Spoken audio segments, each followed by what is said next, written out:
Assalamualaikum teman-teman. Yuk kita sharing santai yuk di malam Rabu. Berhubung di daerah saya hujannya rintik-rintik. Yuk kita sharing santai tentang sekitar dunia pendidikan ya teman-teman. Bagi teman-teman yang khususnya yang berprofesi guru. Kita sering mendengar guru adalah pahlawan tanpa jasa. Mohon maaf ya teman-teman, bukan maksud saya menggurui, tetapi saya hanya sekedar sharing, terutama nasihat pengingat diri saya sendiri, karena saya juga berprofesi sebagai guru ya teman-teman ya. Apa sih profesi guru itu teman-teman? Kita sering mendengar guru adalah pahlawan tanpa jasa ya teman-teman. Jadi di sini kita yang namanya pahlawan. Pahlawan tentunya dengan hati yang ikhlas, dengan lapang dada kita melakukan aktivitas kita atau pekerjaan kita ya teman-teman. Oke, di sini saya juga masih banyak hal yang belum saya ketahui, yang harus saya belajar terus-menerus sebagai seorang pendidik. Oke teman-teman, yuk kita telaah yuk, apa sih kewajiban-kewajiban seorang guru? Saya pernah membaca sebuah artikel, kewajiban seorang guru menurut Rasulullah SAW dalam hadis. Rasul menjelaskan beberapa kewajiban seorang guru. Ada yang tahu nggak teman-teman? Apa saja sih kewajiban seorang guru? Menurut Rasulullah, menurut hadis Rasulullah SAW. Adapun kewajiban dari seorang guru berdasarkan hadis adalah sebagai berikut. Yang pertama, menjadi motivator bagi anak didik atau peserta didik.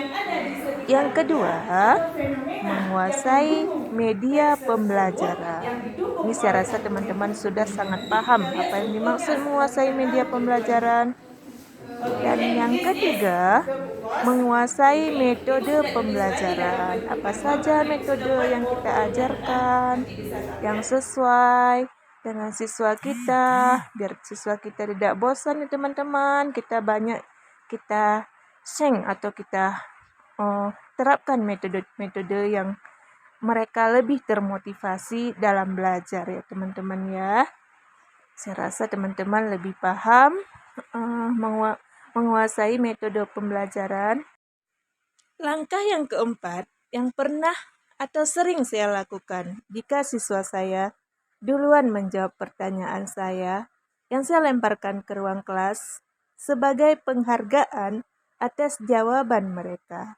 Meskipun kadang-kadang mereka menjawabnya kurang tepat, tapi kita sebagai seorang guru harus memberikan apresiasi untuk membangkitkan semangat siswa kita ya teman-teman. Saya biasanya kalau memberikan pertanyaan, jika ada siswa yang bisa menjawab duluan, saya mengucapkan very good.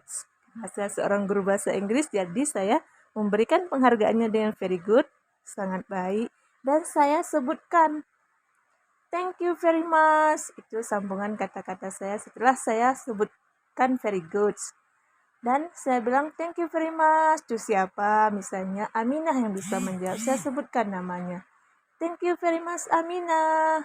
Give upload to Aminah. Itu yang saya lakukan ya teman-teman. Itu menurut ide saya dan pengalaman yang saya dapatkan ketika saya belajar bersama guru saya dulu. Saya pernah belajar dengan guru saya langsung orang Inggris dulu. Begitu mereka, kalau saya bisa menjawab pertanyaan dan siswa yang lain bisa menjawab pertanyaan beliau, pertanyaan guru saya itu, mereka memberikan very good. Jadi sampai sekarang saya masih mengapresiasikan kata-kata yang diterapkan oleh guru saya. Jadi saya transfer ke siswa saya dengan memberikan penghargaan very good. Dan saya sebutkan namanya dan saya ngajak teman-temannya give upload to Aminah atau misalnya Ali yang bisa menjawab give upload to Ali. Jadi mereka sangat bahagia jika saya memberikan apresiasi seperti itu. Ini pengalaman saya selama 11 tahun, alhamdulillah menjadi guru. Itu apresiasi yang saya berikan, alhamdulillah diterima oleh peserta didik dengan baik. Alhamdulillah ya teman-teman. Dan membahas dengan hukuman yang saya berikan adalah simple, hukuman mendidik ya teman-teman, bukan maksudnya hukuman membuat dia down atau kurang bersemangat. Tapi saya dengan mengajak, bukan memberikan tetapi mengajak. Saya sering mengatakan kalau misalnya saya jadwal piket, saya katakan kepada siswa saya, yuk nak kita cari pahala dulu yuk dengan cara kita ngaji. Kan kita tadi terlambat. Kawan-kawannya sudah hafal beberapa surah kan, udah ngaji, yuk kita setor surah-surah pendek dulu sebagai mereka tanggung jawab terhadap yang mereka terlambat itu. Maksudnya itu saya ajarkan kepada siswa, mereka menyetor surah-surah pendek. Dan otomatis ya teman-teman, kalau siswa kita kasih pilihan pasti dipilihnya yang hanya beberapa surah. Terus saya sering merequest, yuk nak kita tambah lagi pahalanya dengan membaca surah An-Naba. Karena An-Naba lumayan panjang ya teman-teman.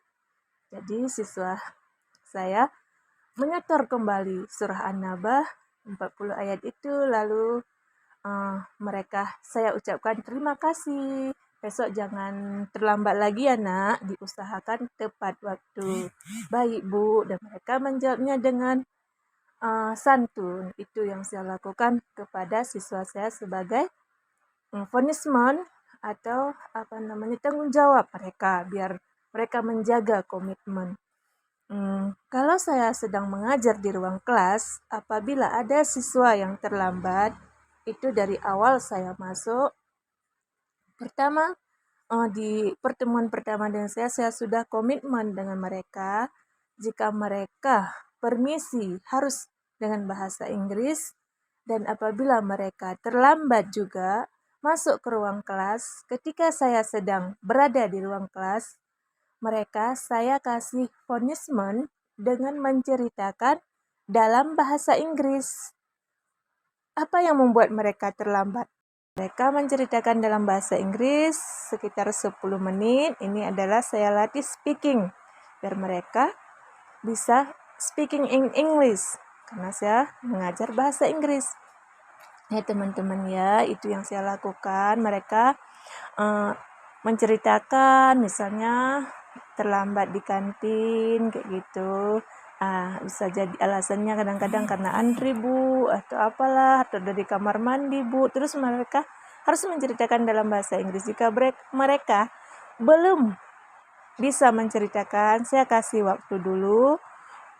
Mereka tetap berdiri di depan kelas dengan mencari dulu vocab-vocab yang mau mereka rangkai. Saya kasih kesempatan, silahkan kamu pikir dulu. I give you misalnya 5 minutes to you get in your idea or your vocabulary. Saya mengatakan seperti itu. Silahkan kamu menyusun kata-kata. Mengapa kamu terlambat nak masuk ke ruang kelas?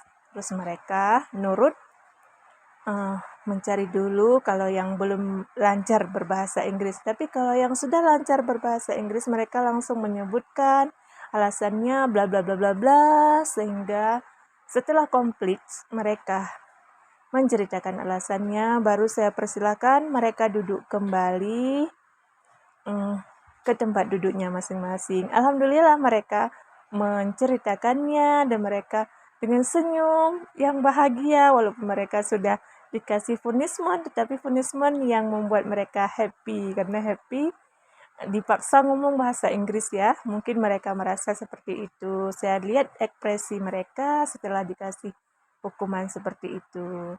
Tetapi insya Allah kalau yang tetap mereka jaga komitmen, punishment itu mereka tetap menghindar dan tidak mau kesan. Mungkin ada yang dikasih punishment, mungkin itu karena saya juga selalu mengatakan harus kita jaga komitmen. Ibu harus masuk tepat waktu dan keluar tepat waktu. Itu yang saya selalu mengajarkan kepada siswa saya ya teman-teman. Jika teman-teman cocok dengan ide saya, mohon teman-teman dikasih kritik dan sarannya ya teman-teman, biar saya lebih berkembang lagi dalam mendidik ataupun dalam mengajar, karena kita itu terus belajar ya teman-teman ya, biar saya bisa belajar terus-menerus. Siapa tahu dari ide-ide dan masukan teman-teman saya bisa mengambil hikmahnya dan bisa meniru ide-ide teman-teman.